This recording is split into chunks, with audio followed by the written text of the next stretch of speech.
तो बच्चों हम आ चुके हैं अपने इस वीडियो के लास्ट पार्ट में और स्वागत करते हैं आपका अपने चैनल द नैनोमीटर क्लासेस में। इससे पहले हमने इस चैप्टर की सारी वीडियोस बना दी हैं। आप देखिए, एक एक कॉन्सेप्ट को अच्छे से समझिए और इस वीडियो को देख के अपने चैप्टर को कंप्लीट कीजिए। लास्ट हमने पढ़ा था हार्वेस्टिंग। हार्वेस्टिंग में हमने यही पढ़ा था कि फसल को कैसे काटा जाए, मैच्योर होने पे कैसे उसको कंबाइन या फिर हार्वेस्टर की हेल्प से और क्या करते हैं, उसको विनोइंग की हेल्प से गेहूं को अच्छे से निकाल लेते हैं।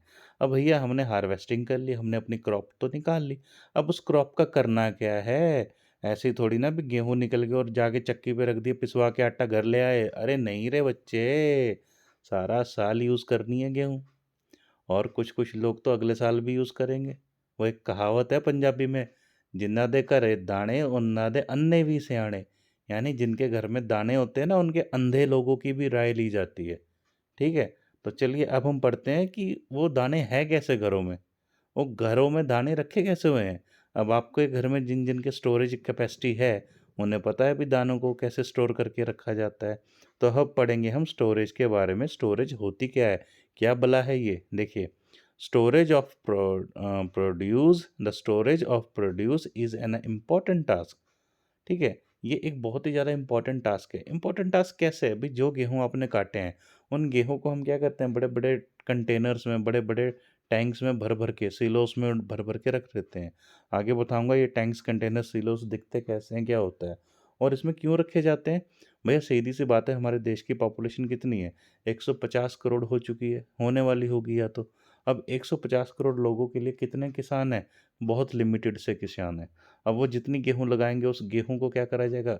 उठा के रखा ही तो जाएगा। एक 150 करोड़ लोगों को पूरे साल एंटायर ईयर खिलानी है अगर, तो हमें उसे अलग-अलग मेथड से प्रिज़र्व करके, सँभाल के, स्टोरेज में स्टोर करके रखनी पड़ती है। और खाली गेहूँ ही नहीं, चावल, मक्की, आटा, आलू, प्याज़, ये सारी चीज़ें हम स्टोरेज कंपाउंड में रखते हैं। ठीक है? चलिए पढ़ते हैं। If the harvested grains are to be kept for a long time, they should be safe from moisture, insects, rats and microorganisms. वो कहता है कि जो हार्वेस्टेड ग्रेन्स हैं, यानी जो गेहूं के दाने हमने खेत में से निकाले हैं, अगर हम उसे उठा के रखते हैं फॉर ए लॉन्ग टाइम, संभाल के रखते हैं, दे शुड बी सेफ, वो बहुत ज़्यादा सेफ रहेंगे। वो बचे रहेंगे किन किन चीज़ों से? मॉइस्चर से, यानी कि नमी से। अगर हद से ज़्यादा नमी होगी तो क्या होगा? माइक्रो ऑर्गेनिजम्स हो जाएंगे, है ना। तो उसे इस तरीके से उठा के रखा जाता है कि उसमें नमी ना आए, इंसेक्ट्स ना पड़ें, कीड़े मकोड़े उस पर हमला ना करें, चूहे उसे खा के बर्बाद ना करें, और माइक्रो ऑर्गेनिजम्स का हमला ना हो जिससे कि वो ख़राब हो जाएं। ठीक है। Harvested grains have more moisture. अब जाहिर सी बात है, जो गेहूँ आपने खेतों में से निकाला है, उसमें हद से ज़्यादा मॉइस्चर होगा।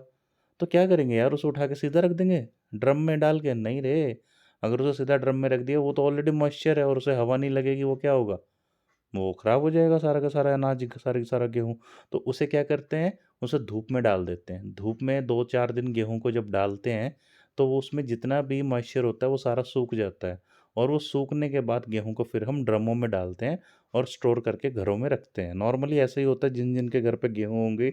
और अगर आपके घर में गेहूँ नहीं है, आटा बाजार से आता है थैली वाला, तो एक बार आप किसी के घर जाइएगा जो गेहूँ को स्टोर करके रखते हैं।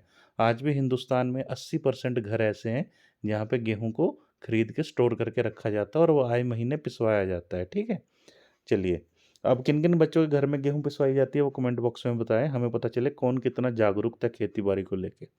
चलिए, harvesting grains have more moisture. If freshly harvested grains seeds are stored without drying, they may be get spoiled or attacked by the microorganisms, making them unfit for the use of germination. देखो इसमें साफ लिखा है कि अगर आप खेत में से ताजे गेहूं तोड़ते हो, निकालते हो, उनमें मॉइस्चर बहुत ज़्यादा होता है। और अगर आप उन्हें बिना ड्राई करे अगर आप उन्हें स्टोर करके रखते हो, तो वो स्पॉइल खराब हो जाएंगे, अटैक हो जाएगा माइक्रो ऑर्गेनिजम्स का। एंड इसी के साथ साथ वो अगले साल ना तो खाने के लायक बचेंगे एंटायर ईयर, और ना ही आने वाले अगले साल उसमें जर्मिनेशन होगी, यानी कि नए पौधे भी नहीं निकलेंगे। तो आपकी गेहूं भी गई, आपका खेत भी गया। अब उस खेत की आप पूजा कर लो बैठ के, क्योंकि काम तो होना नहीं और कुछ, है ना। या फिर वहाँ पे खड्डे करके मच्छी छोड़ दो, मच्छी पालन कर लो बस, और क्या, गेहूं तो लगने नहीं अब। इसलिए ज़रूरी है उसको सुखाना। Hence, before storing them, the grains are properly dried in the sun to reduce the moisture in them. तो hence यानी कि वो कहता है भाई कुछ भी करने से पहले उन्हें एक बार अच्छे से धूप में सुखा लो। सुखाने के बाद क्या होगा, सारा मॉइस्चर किल हो जाएगा, वो सूख जाएंगे। अब उन्हें उठाओ और उठा के ड्रमों में भर दो, बस इतना सा फंडा है। This prevent the attack by the insects, paste, bacteria and fungi. यार कहोगे ये क्या क्या चीज़ें हैं भाई। अब देखो अगर वो सुखा के आप डालोगे ना एकदम, तो उस पे सबसे पहले क्या है, किसी भी तरीके का कोई इंसेक्ट या पेस्ट हमला नहीं करेगा। ठीक है, ये छोटे छोटे कीट पतंगे होते हैं ना, इन्हें इंसेक्ट्स और पेस्ट कहा जाता है। बैक्टीरिया एक तरीके का क्या होता है, जीवाणु होता है, राइट। ठीक है, जैसे वायरस होता है ना, उसी की तरह होता है ये भी बैक्टीरिया। जैसे कि आपकी दही है ना, दही के अंदर भी बैक्टीरिया होता है। सारे वेजिटेरियन लोग दही खाते हैं ना, जिंदाबाद आप बैक्टीरिया खाते हो। चलिए, लास्ट में आता फंगाई। फंगाई क्या होता है, उल्ली लगना। उल्ली वो वाइट वाइट सी लग जाती है ना, एक बार आप ब्रेड लो, ब्रेड को खाना मत 2-3 दिन के लिए, ऐसे ही हवा में छोड़ देना। थोड़े दिन के बाद वो ब्रेड क्या होएगी, ब्लैक सी हो जाएगी और वाइट कलर के ऊपर ना ऐसे स्नो स्नो सी आ जाएगी, जैसे रुई नहीं होती वाइट कलर की, वैसे उसे फंगस कहते हैं, फंगाई। ठीक है, तो अगर हम उसे ड्राई अप नहीं करेंगे अपने सीड्स को धूप में अच्छे से गेहूं के, तो उस पर बैक्टीरिया, पेस्ट, फंगाई इन सब के अटैक हो जाएंगे। यार एक तो ये बार बार आ जाती है लड़की से, पता नहीं क्या सोचती, क्यों घबराई, शक्ल देखो इसकी, एक चोटी दो लाल रिबन, पता नहीं क्या क्या उल्टे सीधे क्वेश्चन पूछती है। फिर पूछ रही है, I saw my mother putting some dried neem leaves in a iron drum containing weeds, I wonder why. कहती मैंने अपनी मम्मी को देखा, वो गेहूं के जो ड्रम है ना, उसमें जब सूखा हुआ गेहूं डाल रही थी धूप लगा के, साथ साथ नीम के पत्ते भी डाल रही थी। जैसे गेहूँ डाले 2-4 किलो, फिर नीम के पत्ते डाल दिए, फिर 2-4 किलो गेहूँ डाले, फिर नीम के पत्ते डाल दिए, फिर गेहूँ डाले, फिर नीम के पत्ते डाल दिए। कहती वो आयरन के ड्रम में ये सब कुछ कर रही थी और मैं देख के बड़ी हैरान हुई। कोई बता सकता है ये क्यों हुआ, ये सारा फंडा, उसकी मम्मी ने गेहूं के साथ नीम के पत्ते क्यों डाले? नहीं पता? सोचो सोचो। चलो मैं बताता हूँ। वैसे मुझे पता है, आपको पता है, लेकिन फिर भी जिसे नहीं पता उसे मैं बताता हूँ। देखो नीम क्या होता है, इसमें anti bacterial, anti fungal properties होती हैं। कड़वा होता है, नीम का पत्ता खा के देखना कभी, उसमें एंटी बैक्टीरियल और एंटी फंगल प्रॉपर्टीज़ होती हैं। चांसली बाय चांसली अगर किसी दाने के ऊपर रिएक्शन हो जाए किसी बैक्टीरिया का या फंगस का उस ड्रम के अंदर, तो वो क्या है, ये जो एंटी बैक्टीरियल प्रॉपर्टीज़ है नीम की, उसे किल कर देंगी। तो गेहूं को बचा के रखने के लिए उसमें ये as a source of medicine डाला जाता है। आई होप आपको ये बात क्लियर होगी होगी ठीक है। अब ये देखिए, इसे बोलते हैं सिलोस। ये देख रहे हैं बड़े बड़े से रेड कलर के ड्रम से खड़े हैं, बेटा ये कंटेनर से, इसके अंदर गेहूं रखे जाते हैं। ठीक है, अब आप इसे अच्छे से देख सकते हैं सिलोस होते कैसे हैं। ठीक है, स्टोरेज ग्रेन्स। अब नीचे देखिए, storage of the grains in Ghani bags in ग्रैंडरीज। अब देखो ये गेहूं की बोरियां हैं, ठीक है, इनमें गेहूं भर के एक के ऊपर एक, एक के ऊपर एक लगा दी जाती है, और इसी चीज़ को हम क्या बोलते हैं, गनी बैग्स इन ग्रैंडरीज, यानी कि गेहूं के बैग्स को डाला हुआ है ग्रैंडरीज में। चलिए आगे बढ़ते हैं, इस चैप्टर को आज कंप्लीट करेंगे, और आपके जो भी क्वेश्चंस होंगे चैप्टर्स के रिलेटेड आप वीडियोस में पूछ सकते हैं। मैंने वीडियोस छोटी छोटी इसलिए बनाई हैं बिकॉज अगर मैं एक लॉन्ग वीडियो बनाता 2 घंटे की, तो वो माइट भी हेक्टिक होती है आप सबके लिए। अब इसमें आपको कोई सिरदर्दी नहीं है, आप 15-15 20-20 मिनट की वीडियो देखिए, कॉन्सेप्ट को अच्छे से समझिए और आगे अपनी लाइफ में बढ़िए। अगला चैप्टर भी हम इसके बाद शुरू करेंगे। Farmer store grains in a jute bag. देखो वो जूट के बैग में डालता है ग्रेन्स को, प्लास्टिक या किसी और बैग में नहीं डालता। वन वर्ड क्वेश्चन है, अगेन इंपॉर्टेंट है कि फार्मर कौन से बैग में गेहूं या ग्रेन्स को डालता है, तो जूट बैग में डालता है। और है मेटेलिक बीन्स। मेटेलिक बीन्स क्या होते हैं भाई, मेटल के बीन्स होते हैं, ठीक है, उनमें डाल देता है। However large scale storage in a grains, metallic bins क्या होते हैं, ड्रम्स नहीं होते जैसे हमारे घरों में, उन्हें मेटेलिक बीन्स कहा जाता है। ठीक है, बड़े बड़े ड्रम होते हैं गेहूं के, आप देख लेना सर्च करके गेहूं वाला ड्रम यूट्यूब पे, आपको दिख जाएंगे गेहूं के ड्रम कैसे होते हैं, metallic beans. Large scale storage of the grains is done in the silos and in the granaries. कह रहे जब बड़ी अमाउंट में हमें गेहूं स्टोर करना है, 1,00,000-2,00,000 टन गेहूं, तो बेटा वो सिलोस में या फिर ग्रैनरीज में ही हो सकता है। आपके घर में या किसी के भी घर में दुनिया में 1-1.5 टन गेहूं भी नहीं डाल सकते हम। ठीक है, to protect them from a pest like rat and insects. तो भैया क्यों इतने बड़े-बड़े वहाँ पे देखो जहाँ पे इतने सारे गेहूँ हैं उन्हें प्रोटेक्ट भी तो करना है। किससे? भैया गेहूँ को कीड़े-मकोड़ों से प्रोटेक्ट करना है और किससे? चूहों से प्रोटेक्ट करना है, रोडेंट से प्रोटेक्ट करना है, कई तरीके के।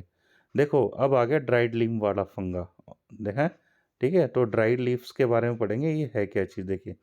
The dried neem leaves are used for the storing food grains at home for storing large quantities of grains in big godowns क्या होते हैं? गोदाउन जो होते हैं आपको पता है बड़े बड़े कमरे होते हैं वहाँ पे रखा जाता है सामान godown. Specific chemical treatments are required to protect them from the pest and microorganisms। वो कहते हैं देखो जो ड्राइड नीम लीव्स होते हैं ना ये स्टोरिंग के काम आते हैं जब हम घरों में यूज़ करते हैं। ठीक है? जैसे आपने घर में अगर कोई काम यूज़ करना है, घर में कुछ काम करना गेहूँ वगैरह रखने हैं तो उसमें आप नीम के पत्ते डाल के रख सकते हो। क्योंकि घर में कितने गेहूँ होते हैं? 1 क्विंटल, 10 क्विंटल ज़्यादा से ज़्यादा 20-30 क्विंटल इससे ज़्यादा गेहूँ किसी घर में नहीं होते। ठीक है? 10 क्विंटल बहुत ज़्यादा 10 क्विंटल कोई ले लेगा तो ले लेगा, इससे ऊपर कोई नहीं लेता है। ओके मेरे बच्चों?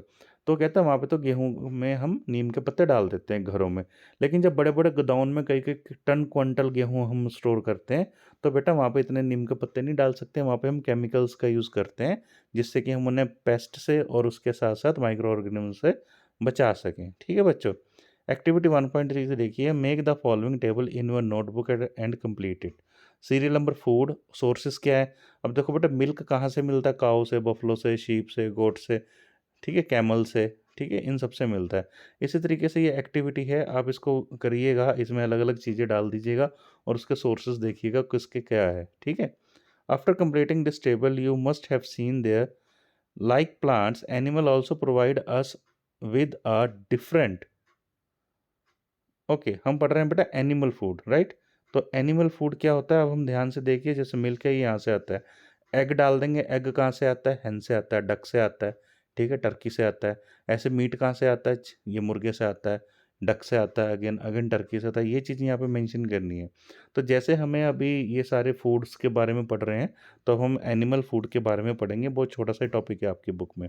Many people living in the coastal areas consuming a fish as a major part of their diet.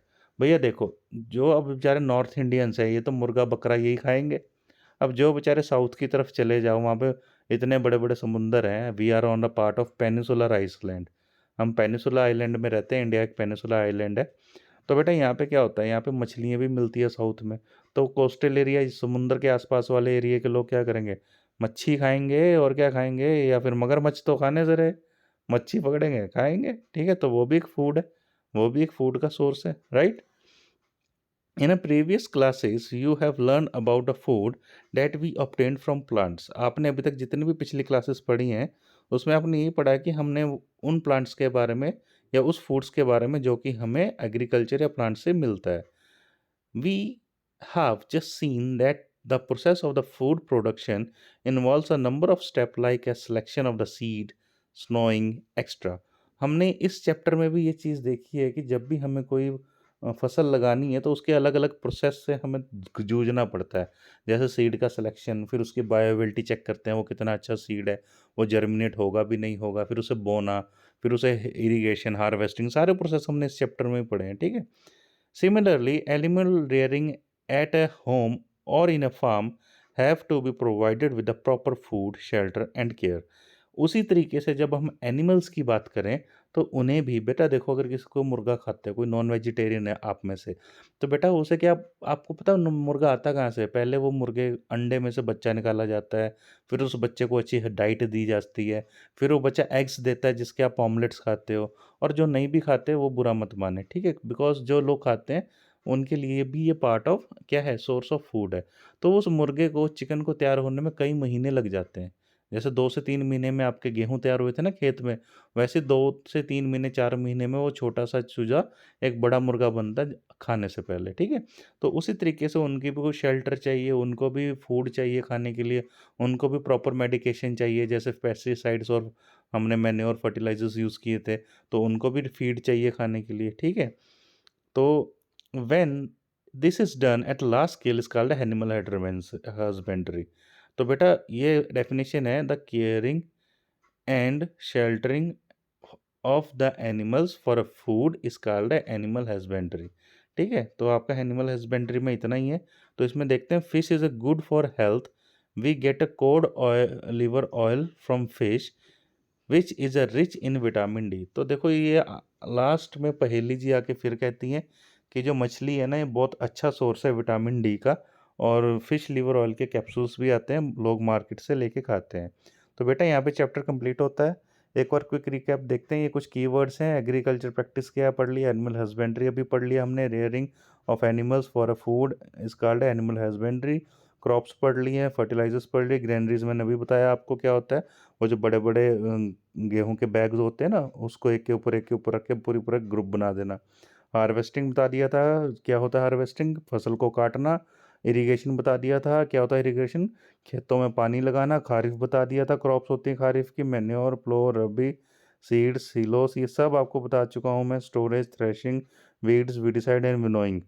Winnowing भी मैंने आपको बताया था कि क्या होता है कि जब हम गेहूं को निकालते हैं खेत में से तो उसके साथ कुछ कचरा आ जाता है, तो विनोइंग एक प्रोसेस है जिससे कि उस कचरे को और गेहूं को अलग अलग किया जाता है। अगर हम राइट हैंड साइड पे आके देखें तो हैव यू लर्नड, बेटा ये आप अच्छे से पढ़ लीजिएगा, इसमें सब दिया गया है। The same kind of plant are cultivated at the same place is called crop. इसमें क्रॉप का है कि एक तरीके के प्लांट एक ही जगह पे जब लगाए जाते हैं तो उसे क्रॉप कहा जाता है। तो बेटा ये सारा आपका हो चुका है, और नीचे आगे आपकी एक्सरसाइज शुरू हो जाती है। मैं आपको कुछ टाइम देता हूँ, अगर आपसे ये एक्सरसाइज कंप्लीट नहीं हो पा रही है देन आप कमेंट बॉक्स में बताइए, तो बच्चों मैं आपको ये एक्सरसाइज भी कंप्लीट करवा दूंगा। I don't have any objection with that. और इसके मैं अच्छे से आपको एक वीडियो बनाऊंगा जिस पे सारे आंसर्स अच्छे से दिए होंगे। अगर किसी भी बच्चे को, मेजॉरिटी ग्रुप ऑफ बच्चों को या एक बच्चे को भी अगर आंसर्स चाहिए इन क्वेश्चंस के, तो कमेंट बॉक्स में लिखे, आपको आंसर्स भी ज़रूर मिलेंगे। ओके बच्चों, अगर आज के चैप्टर में, आज हम चैप्टर कंप्लीट कर चुके हैं, अगर कोई चीज़ आपको समझ नहीं आई है तो बेटा आप कमेंट बॉक्स में पूछ सकते हो, आपको आंसर दिया जाएगा। और सभी बच्चों को मैं कहना चाहूँगा हमारे चैनल से जुड़े रहें जिसका नाम है नैनोमीटर क्लासेस। और आपको यहाँ पे हर तरीके के साइंस के वीडियोस मिलेंगे, साइंस के टॉपिक्स मिलेंगे आने वाले टाइम में। और इसी के साथ साथ आप हमारे चैनल को सब्सक्राइब कीजिए, वीडियो को लाइक कीजिए, शेयर कीजिए और जुड़े रहिए नैनोमीटर क्लासेस के साथ। तब तक के लिए बेटा जय हिंद, जय भारत।